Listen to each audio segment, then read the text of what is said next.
예수 그리스도의 사랑하는 형제 자매 여러분, 우리 지난 시간이죠. 지난 시간, 그러니까 에베소서 2장이 두 단락으로 나눠졌는데, 두 번째 단락에서 이방인들로 구성된 그 에베소 교회에게 하나님의 그 탁월하신 지혜가, 그 하나님의 놀라운 그 지혜로 어떻게 이방인과 유대인이 하나가 되었는가를 우리에게 알려주셨습니다. 그러면서 이방인들에게 과거를 회상하게 했죠. 먼저 예수 그리스도를 믿음으로 그리스도의 몸이 되기 이전에 이방인들은 어떤 상태에 있었는가? 그들은 이방인이었다. 또 그리스도 밖에 있었다. 그러니 그리스도 밖에 있었으니 이스라엘 나라 밖에 있었겠죠. 이스라엘 나라 밖에 있었으니 당연히 하나님 밖에 있었습니다. 그들은 소망도 없었습니다. 그러니 당연히 하나님이 그들과 맺은 이방인과 언약을 맺을 수도 없었겠죠. 언약의 약속에 대해서도 그들은 외인이었다. 그랬던 그 이방인들을 오로지 예수님을 통해서 그리스도 안에서 새 사람으로 만들어서 유대인과 이방인의 담을 헐어버렸고 십자가로 한 몸을 만들어 버리셔서 이제 에베소 교회 성도들은 더 이상 외인이 아니고 나그네도 아니다. 그들은 시민권을 가지고 있는데 이스라엘 백성들이 갖고 있는 이스라엘 백성의 시민권을 갖고 있고, 뿐만 아니라 그들은 하나님의 나라의 권속 식구들이다. 식구들로 만드셨다.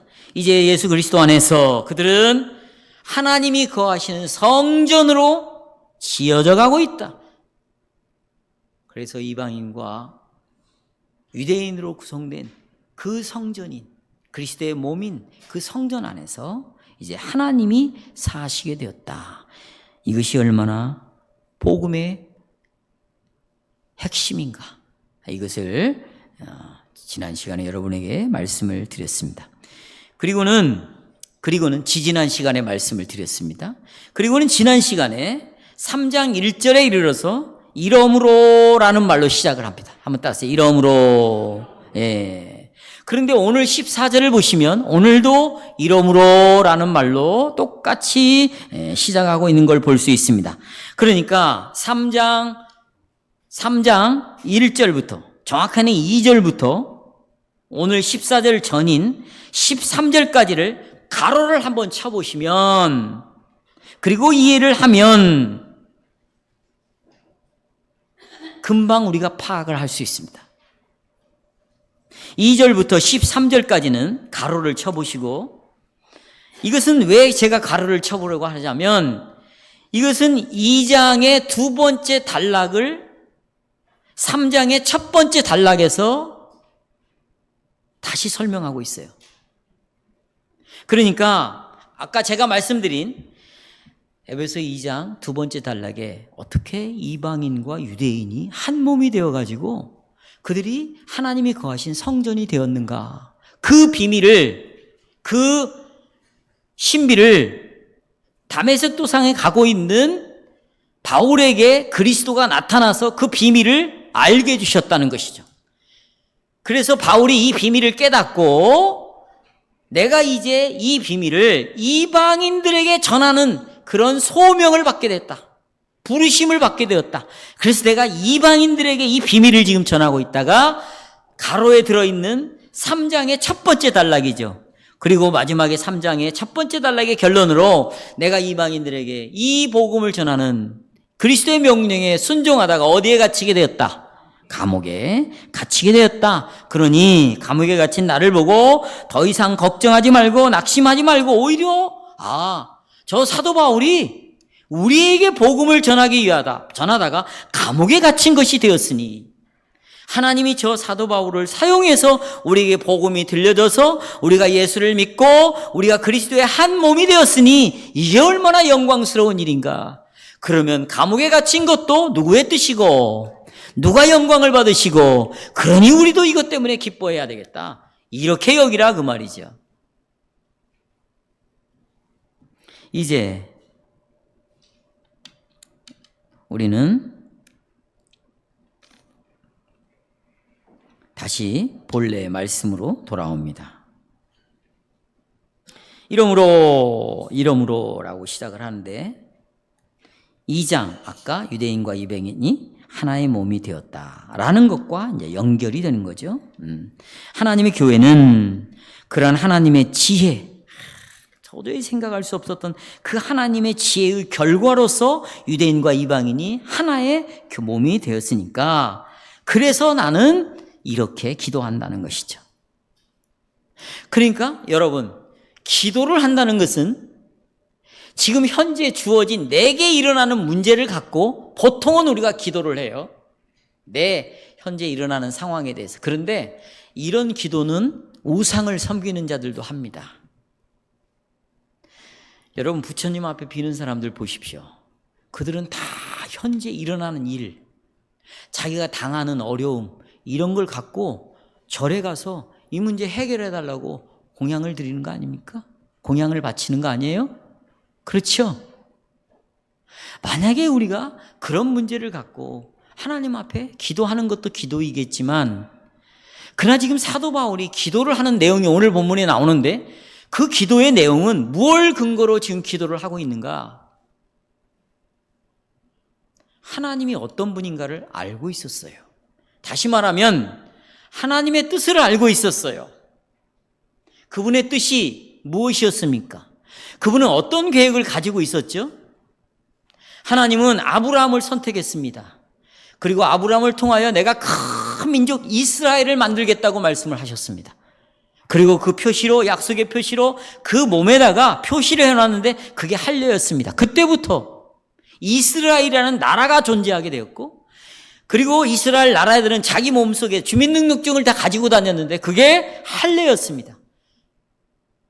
반대로 이스라엘 나라 밖에서 태어나는 사람들, 그래서 민증이 없는, 할례가 없는 백성들은 다 이방인, 외국인이었어요. 외국인이었어요. 그러나 하나님의 뜻은 어느 날 이 하나님이 선택한 이스라엘이라는 나라를 사용해서 이방인들에게 그동안 이스라엘에게 보여주신 그 하나님의 놀라운 사랑이 있습니다. 은혜가 있습니다. 돌보심이 있습니다. 보호가 있었습니다. 그걸 여러분 성경에다가 자세히 기록해 놨습니다. 읽어보시면 알아요. 모든 성경이 그 내용이니까. 그것을 통하여 하나님이 어떤 하나님인가를 알려줘라. 이방인들에게.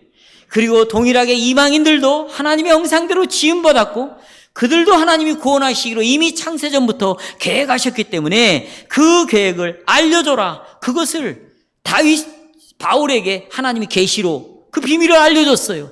그리고 그 비밀에 근거해서 복음을 전했고 거기에 근거해서 지금 다윗이 기도를 하고 있다면 우리는 어떤 내용을 갖고 기도를 해야 됩니까?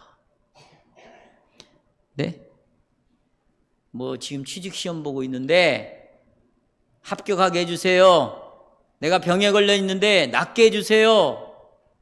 내 자식이 이런 문제인데 하나님 이런 문제 해결해 주세요. 돈이 필요합니다. 물질을 주세요. 이런 걸 갖고 기도해야 되겠어요?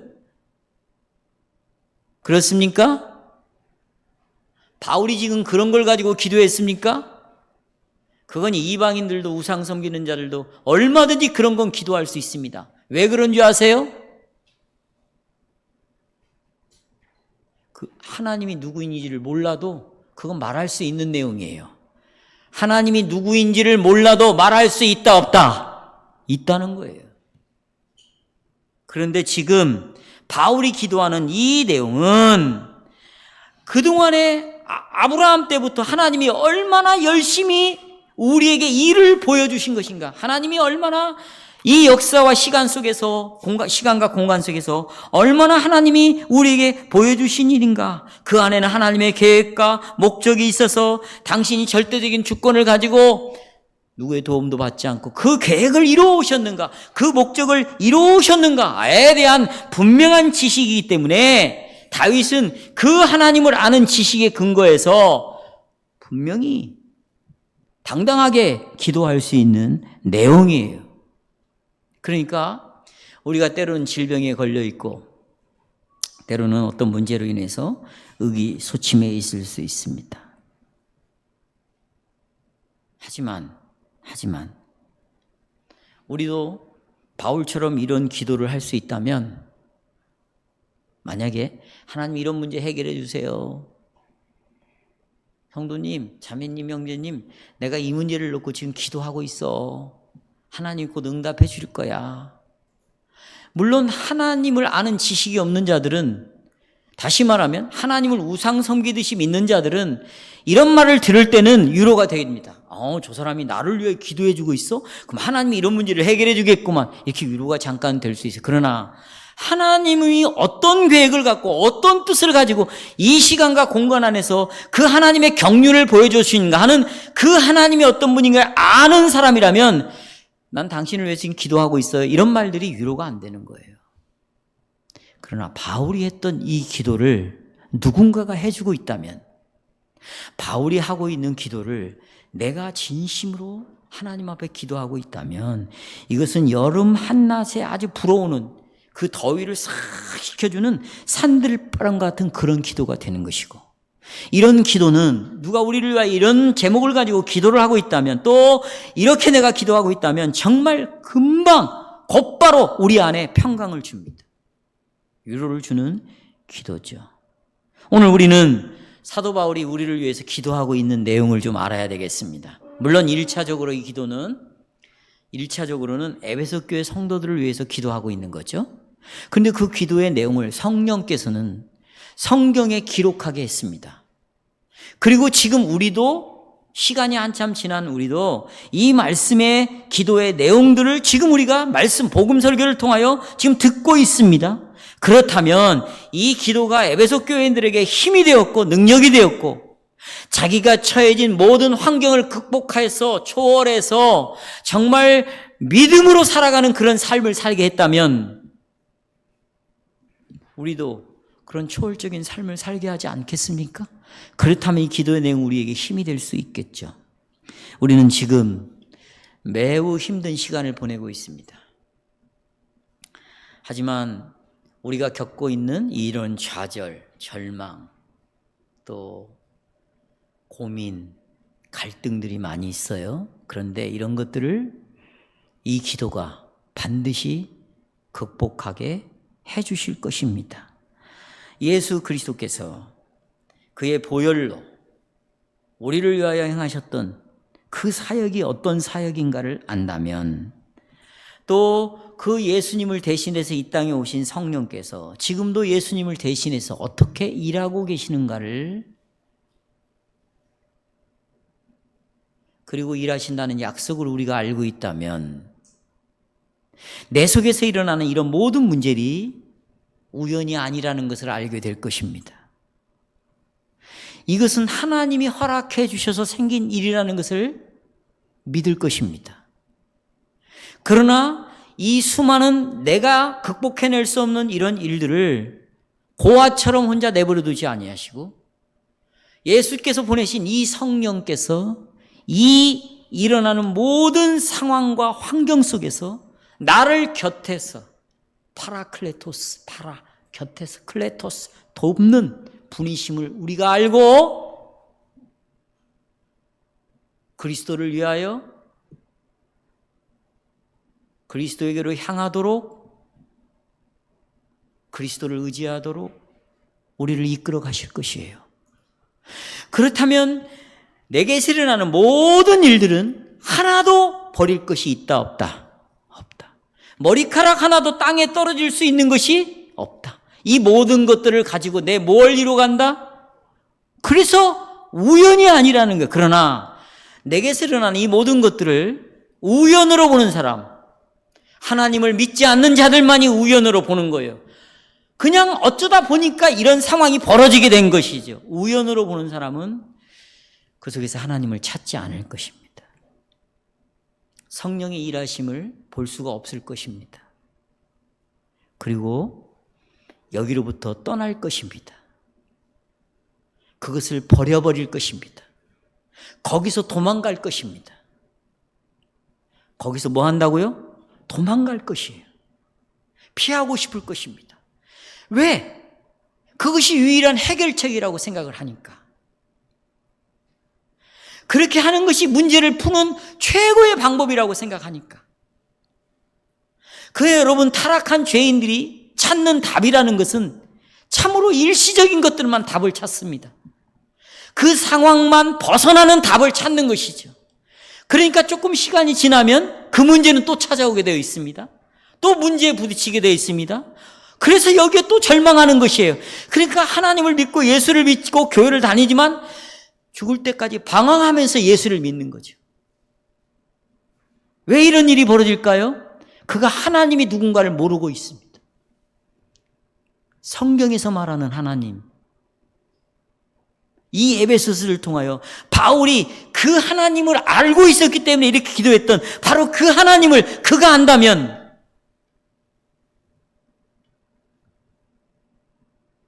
도망가지 않아요. 피하지 않습니다. 여기서도 하나님의 뜻이 이루어지겠구나. 아, 이것이 은혜구나.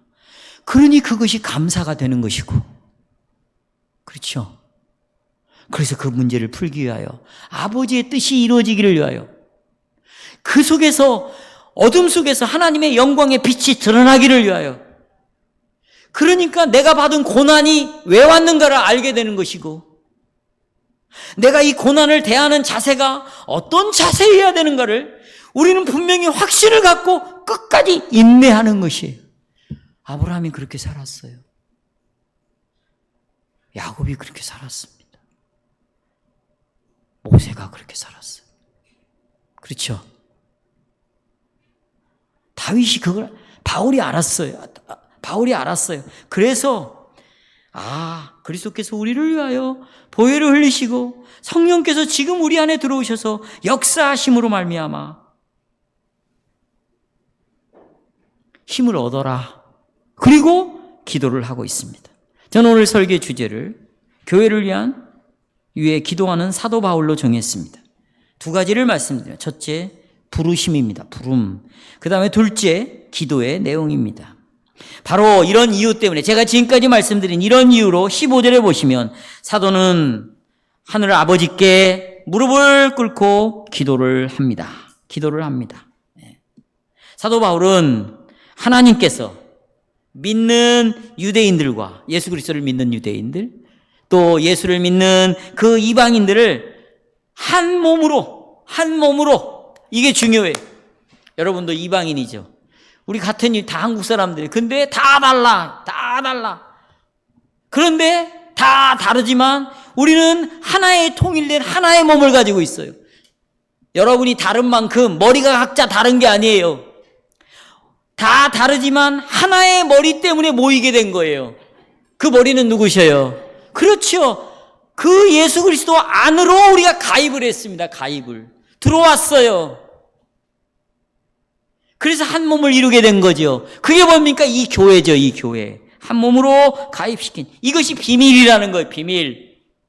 왜 비밀이냐? 예수 안 믿는 사람은 도저히 몰라요, 이게 그냥 자기네들이 원해서 모였나 보다 이렇게 생각하죠. 마치 여러분 어떤 정당을 지지하면 그 정당이 개최하는 어떤 걸기대회를 한다. 그러면 그 정당을 지지하는 사람이 모이는 것처럼 이 사람들은 그저 예수를 지지하는 사람들이 모였나 보다 이런 정도로 생각하지 이 안에 있는 비밀을 알 수가 없어요. 그런데 여러분들이 지금 이 비밀을 알고 있단 말이에요. 이런 놀라운 은혜 가운데 나 같은 자를 불러서 그리스도 안에 한 몸을 이루고 가입을 시켰구나.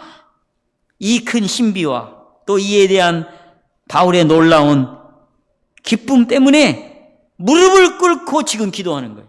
무릎을 꿇는다는 말은 어떤 표현일까요? 자, 여러분. 유대인들의 기도하는 자세는 크게 세 가지예요. 첫째는 서서 기도하는 거예요. 보통 기도하는 거예요. 그들은 서서 기도해요. 그러니까 우리가 이스라엘 백성들 흉내를 내려면 서서 기도하세요. 보통은 다 서서 기도해요. 여러분 그 바리새인도 서서 기도했잖아요. 그렇죠? 바리새인들 서서 보통이 기도해. 또 하나는 뭐냐? 엎드려 기도하는 거. 쫙 엎드렸어. 이것은 죄를 회개할 때, 자복할 때 엎드려서 기도하는 거예요. 근데 세 번째 기도하는 이 자세가 있어요. 무릎을 꿇고 기도하는 거예요. 이것은 겸손을 나타내는 거예요. 나는 아무것도 아닙니다, 하나님. Nothing. 나는 아무것도 아닙니다. 내가 지금부터 기도하는 이 기도는 하나님께서 은혜를 베푸셔야만 됩니다. 이런 마음으로 기도를 하는 것이죠.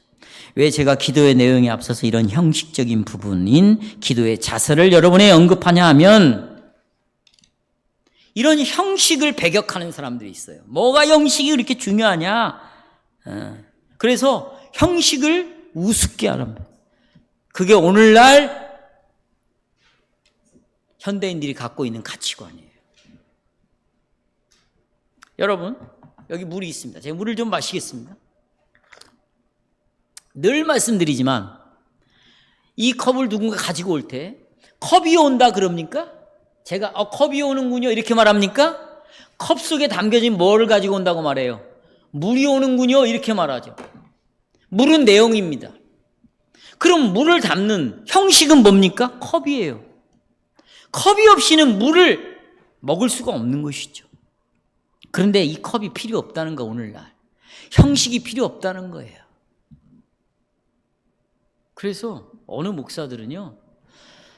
청소년들, 젊은이들 예배 인도하는 목사들 보면 반바지 입고 오는 거예요. 반바지 입고 티셔츠 입고 와서 설교하는 거예요. 윌로 크릭 처치라고 미국의 유명한 교회죠. 그 교회 때문에 한국에 망한 교회들이 참 많습니다. 잘못된 신앙의 길로 간 교회들이 많아요. 그래도 그들을 하나님이 또 사랑하셔서 또 돌아오게 하시는 교회들도 있어요.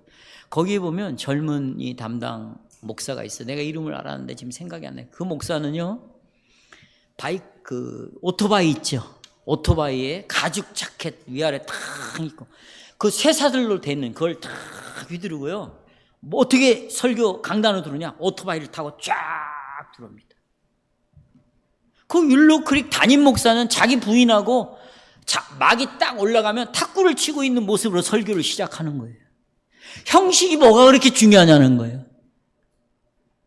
그래서 요즘 PPT 이런 것이 발달이 됐기 때문에 프로젝트가 여기서 영화 한 편을 앞부분을 살짝 영상을 딱 보여주고 그 다음에 설교를 시작을 하고 무슨 그림을 보여주고 설교를 시작하고 이런 거 해도 괜찮지 않냐는 거예요. 마치 아기 목욕물을 내버리면서 누구까지 내버려요? 아기까지 버리는 일들이 지금 교회 안에 벌어지고 있습니다. 내가 교회를 나오는데 무슨 옷을 입든 뭔 상관이야. 내가 스리퍼를 신고 나오든 반바지를 입고 나오든. 네? 내가 마음대로 입고 싶은 옷 입고 나오는데 뭐가 중요한 거야? 내가 드리는 예배가 중요하지, 예배. 그러니까 이런 형식 컵 같은 건 필요 없는 겁니까?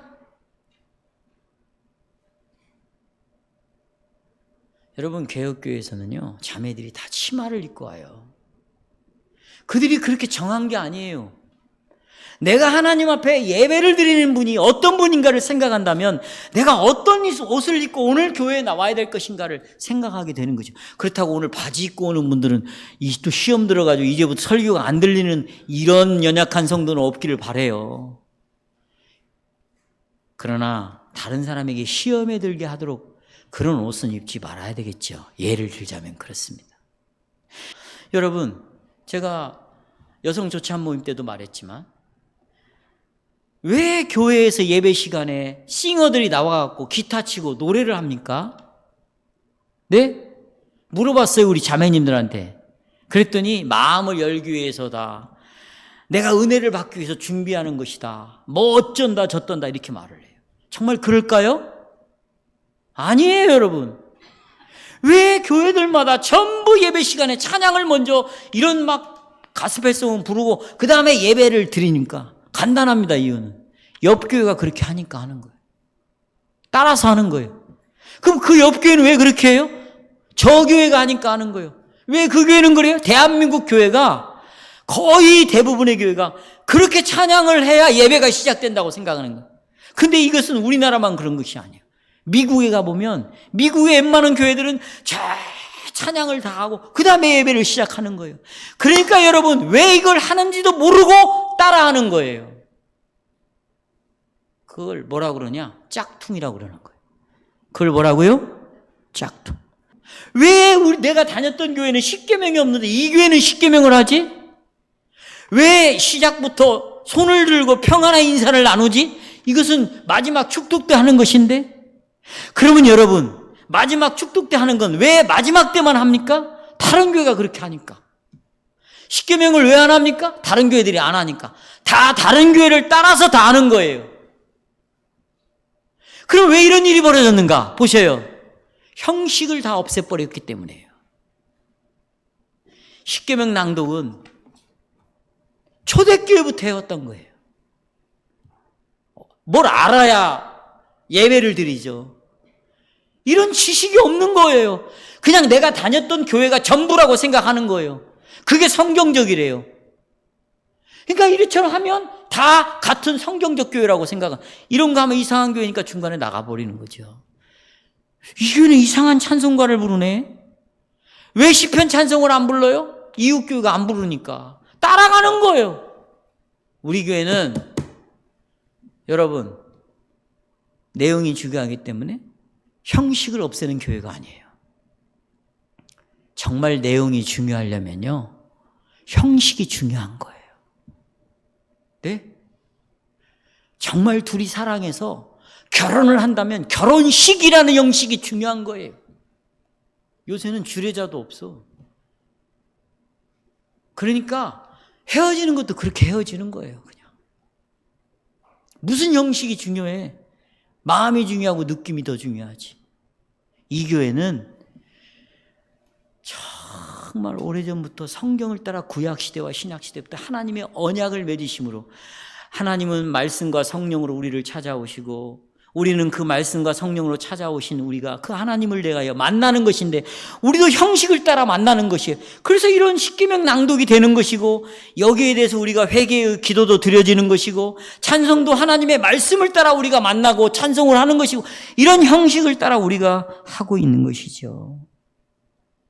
그러나 우리가 이런 형식을 가지고 있다고 해서 다 그 사람이 정상이라고 볼 수가 없습니다.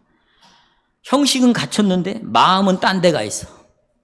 기도도 할 때도 다른 생각해, 찬송도 다른 생각해, 마음은 아주 교만해 있어요. 뻣뻣해 있어요.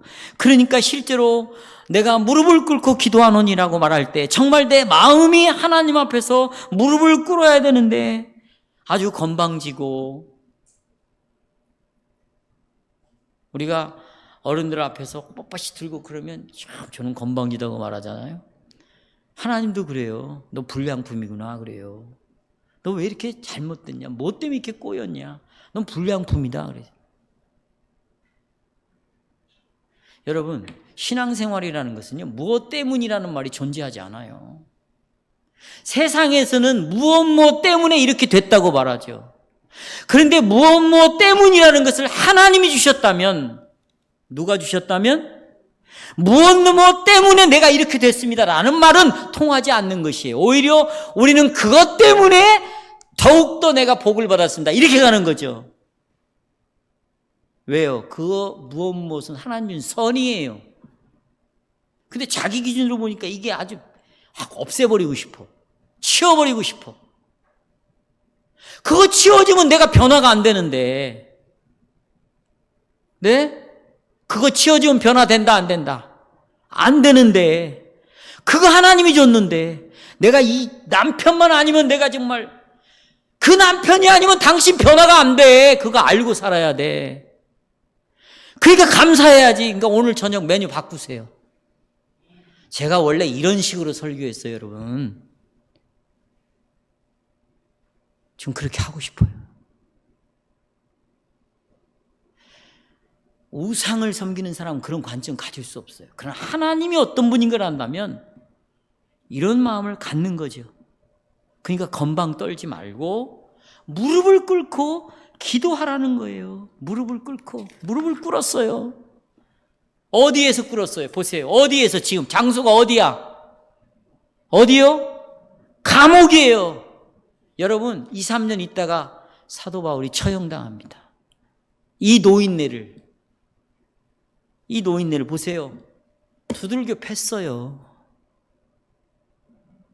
두들겨 팼어요. 몸이 상한 데가 없어. 온갖 욕을 다 퍼부었어요. 이 배후에 누가 있을까요? 하나님이 사단을 허용하시는 거예요. 여기 그러니까 바울과 사단과 하나님이 세 존재가 개입이 되는 거죠. 이 배후에는 하나님이 허용을 하신 것이고, 그러나 직접적으로 또 사단은 방해하는 공작으로서 이런 일을 하는 건데 그걸 허용을 하신 것이죠. 그러니까 여러분, 꽁꽁 묶여 있어. 설교할 수 없어요. 복음을 전할 수 없어. 복음을 가르칠 수도 없어요. 전도할 수 없어요. 그런데 보세요. 죽게 생겼거든요. 묶여 있거든요. 그런데도 사도 바울이 자유롭게 할 수 있는 것이 하나가 있었어요. 그게 기도예요. 그게 뭐라고요? 기도.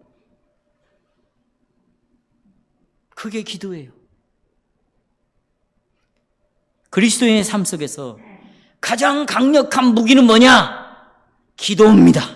이것은 사탄도 막을 수가 없어요. 그래서 사도는 감옥에서 기도를 하는 거예요. 14, 15절 읽겠어요. 핸드아웃 보십시오. 시작. 내가 하늘과 땅에 있는 각 족속에게 뭘 주신? 거기까지만 보겠어요. 하늘과 땅에 있는 각 족속에게 바사, 바트리아, 모든 가족들의, 모든 사람들에게 이름을 줬다는 거죠. 자, 여러분 보십시오. 오늘 우리가 오전에 성경 공부하면서 그런 얘기를 했지만, 여러분이 이름을 누가 지어줬어요? 물 할아버지가 지어주고 할머니가 지어주고 다 지어줬지만 실제로 그 이름을 부르신 분, 부르게 한 것은 누구예요? 여러분의 아버지예요, 어머니예요. 왜요? 그러니까 여러분에게 이름을 준 분이 누구냐? 여러분의 부모거든요. 왜요? 부모가 여러분을 낳았으니까. 여러분이 그 부모의 아들이고 딸이니까 이름을 지어준 거예요. 그러면 보세요. 이 세상에 있는 모든 피조물은 누구로부터 나왔습니까? 하나님으로부터 나왔습니다. 누가 만들었습니까? 하나님이 만들었습니다. 그러면 하나님이 이 모든 만물의 근원이에요. 시작이라고요. 다시 말하면 여러분의 시작이 내 어머니 아버지인 것처럼 모든 피조물의 시작은 하나님입니다. 그 하나님이 모든 피조물에게 이름을 주었다 그 말이에요. 그건 뭐예요? 모든 피조물이 이름을 갖고 있다는 것은 하나님이 우리의 시작이라는 거예요. 뿌리라는 거예요. 부모라는 거죠. 자, 그 예를 들어 드릴게요. 자, 누가복음 3장 23절 같이 읽겠습니다.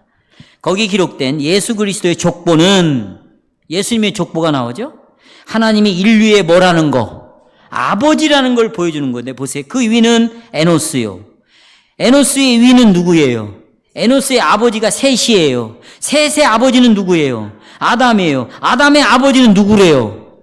하나님이라는 거죠. 그러니까 아담은 누구의 아들입니까? 하나님의 아들입니다. 모든 인류가 하나님으로부터 그 이름을 얻었어요. 근데 각주야, 엄마 아버지가 나를 낳았는데 어느 날 아버지라는 존재를, 어머니라는 존재를 거부해버리고 말았어요. 이제부터 당신은 내 아버지, 어머니가 아니야. 보니까 별것도 아니네. 내가 당신보다 공부를 더 많이 했는데, 내가 유학을 하고 왔는데, 내가 당신들보다, 어머니, 아버지 당신들보다도 내가 훨씬 더 높은 명예를 가지고 있는데, 내가 더 높은 위치에 있는데, 내가 더 똑똑한데, 그래가지고요, 여러분, 이 며느리들이, 똑똑한 며느리들이 시아버지, 시어머니를 무시해버린단 말이에요. 며느리 이길 아들이 어디 있어요? 아들도 며느리 따라 가는 거예요. 어머니 그런 게 아니에요. 어머니가 몰라서 그래요. 무식하다 이거죠? 왜 이런 일이 벌어진 줄 아세요? 모든 피조물의 아버지가 하나님인데 이 하나님을 아버지로 모든 인류가 거부해버리고 말았어요. 다 거부해버렸어요. 그런데 비밀이 있었어요. 그 아버지가 하나님이라는 아버지가 거부를 당했는데 다시 하나님을 아버지로 섬기도록 하나님이 구원을 시키겠다는 거예요. 그래서 이 땅에 누구를 보내요? 예수 그리스도를 보내지요. 그리고 그 예수 그리스도를 믿는 자들은 어떤 믿음이 생기냐? 어떤 걸 알게 되냐? 아하, 하나님은 내 아버지셨구나. 그리고 유대인들도 하나님을 아버지로 보시고, 그 다음에 어떤 자들도, 이방인들도 하나님을 아버지로 보시는데 뭐가 필요하냐면 믿음이라는 것이 필요해요. 그러니까 예수 그리스도를 믿음으로 말미암아 하나님이 뭐가 되는 거예요? 아버지가 되는 것이죠. 그러나 그 아버지를 거부하면 이제 어떻게 돼? 영원한 지옥에 쫓겨나는 거죠. 그래서 우리 성도 중에 교회를 다니지 않는 딸에게 그랬대요. 얘야, 너는 지금 이 상태로 가면 넌 지옥 간다 그랬대요. 넌 지옥 간다. 다시 말하면 예수님을 믿음으로 하나님이 아버지가 되지 않은 사람들은, 그러니까 여러분이 나는 목사님 나는 예수님을 받아들인대, 그게 믿음이고요. 그러면 여러분이 예수를 받아들였잖아요. 그러면 그때부터 이제 내가 잘 이해가 되든 안 되든 하나님은 아버지 자리에 있는 거예요. 자식은 여러분 보세요. 자식이 어렸을 때 무슨 하나님이 아니 저분이 내 아버지야 이런 인식이 되겠어요? 몰라. 근데 저분만 오면 좋아. 나중에 아버지라는 사실을 알게 돼. 똑같아요. 하나님의 아버지인지 뭔지는 잘 모르겠어. 그런데 하나님 없이는 내가 못 살 것 같아. 저분이 나를 도와줘야 돼. 인도해 줘야 돼. 그렇죠? 그래서 저분이 아버지구나. 이걸 알게 되는 거예요. 여러분이 하나님이 다 뭐가 되는 거예요? 아버지가 되는 거예요. 바로 그 하나님께, 아버지가 되신 하나님께 무릎 꿇고 기도하는데 뭐라고 기도하냐? 16절 한 절만 보겠어요. 16절이요. 자, 시작. 그의 영광의 풍성함을 따라 그의 성령으로 말미암아 너희 속사람을 모하고, 여기 보세요. 이 속사람을 강건케 해달라는, 그러니까 속사람에게 힘을 달라는 거예요. 힘을. 저는 오늘 이것만 이야기하겠어요. 그러면 여러분, 속사람은 우리의 영혼을 가리키는 거거든요. 이 힘이 어느 정도까지 자라가야 되는가? 핸드아웃 보세요. 에베소 4장 13절 시작.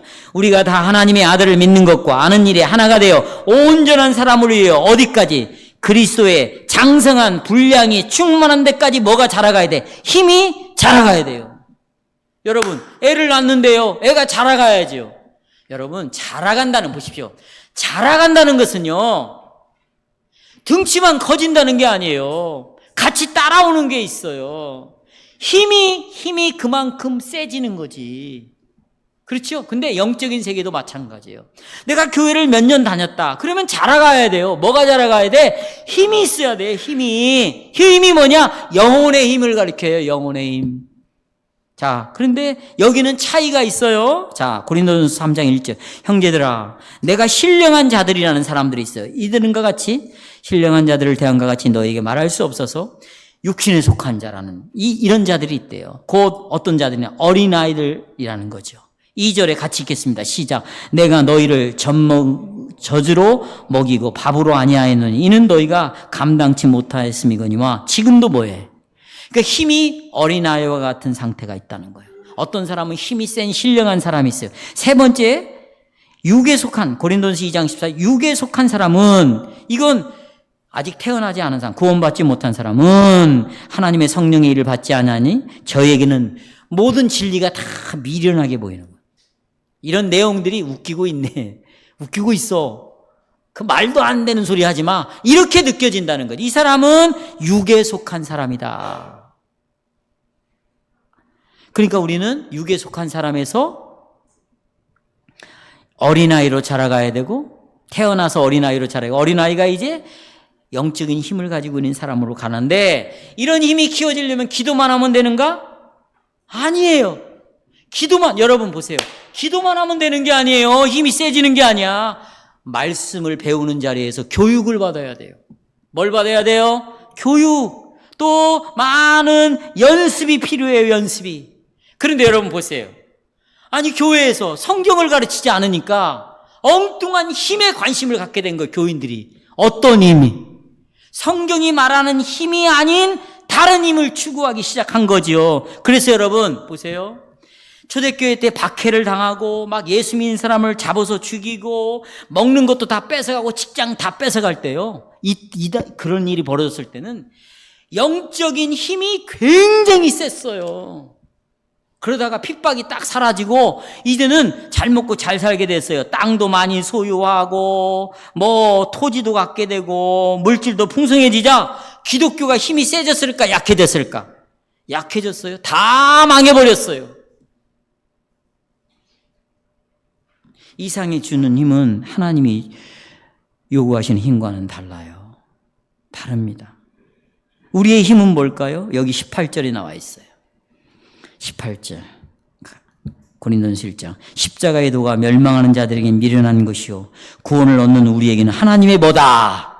십자가의 도가 능력이다. 22절 보세요. 유대인들은 뭘 구하고 표적을 구하고 헬라인은 뭘 구하나 그 능력인 우리는 뭘 구하여 십자가에 못 박힌 그리스도를 전하는 유대인에게는 꺼리는 것이요 이방인은 미련한 것이요 오직 부르심을 입은 자들에게는 유대인이나 헬라인이나 그리스도는 하나님의 능력이요 하나님의 지혜니라. 우리는 이 십자가가 하나님의 능력이요 지혜라는 걸 알고 십자가를 전한다는 것이죠. 그러니까 우리의 힘은 뭐예요? 십자가예요. 십자가. 성도 여러분. 아멘. 근데 설교를 이런 식으로 한단 말이에요. 야, 예수 믿는 사람들이 지긋지긋하게 그냥 찢어지게 가난하게만 살고 그게 무슨 예수 믿는 거냐? 예수 믿는 것들이 공부는 못해가지고 학벌도 제대로 없고 그러니 이렇게 살아가고 그러니 여러분 예수 믿는다 돈 버세요. 높은 지위에 올라가세요. 유명한 사람 되세요. 그리고 거기서 누구의 영광을 드러내래? 하나님의 영광을 드러내 이런 설교를 하잖아요. 그럼 보세요. 그럼 정말 영광을 드러낼까요? 그 설교를 듣고 딱 마음에 와닿는 건 뭐냐? 그래, 나도 이제부터 돈 열심히 벌어야 되겠다. 부자 돼야 되겠다. 나도 공부해서 유명한 사람 돼야 되겠다. 그래서 하나님의 영광을 드러내야 되겠다. 근데 돈 벌었어. 유명한 사람 됐어. 누가 영광 받을까? 지가 영광 다 가져가는. 그래서 하나님께서 바울이 하는 말이에요. 무식한 자를 들었어. 유명한 사람을 부끄럽게 하는 거예요. 그러면 무식하고 직업이 별면치 않고 이런 사람들 하나님 사용하지 않습니까? 그렇지 않아요. 이 사람이 십자가가 내 능력이다. 나도 이 그리스도의 십자가를 따라갈 뿐만 아니라 나도 자기 십자가를 지고 바보 같은 인생을 내가 살아야 되겠다. 내가 주님만 바라보고 따라가겠다. 그러면 이 사람이 속사람이 힘이 생겨서 능력이 생겨서 말이죠. 놀라운 역사가 일어난다는 거예요.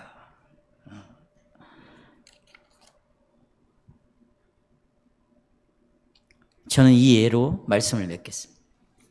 얼마 전에 축구를 하는데요. 저 축구 좋아하죠?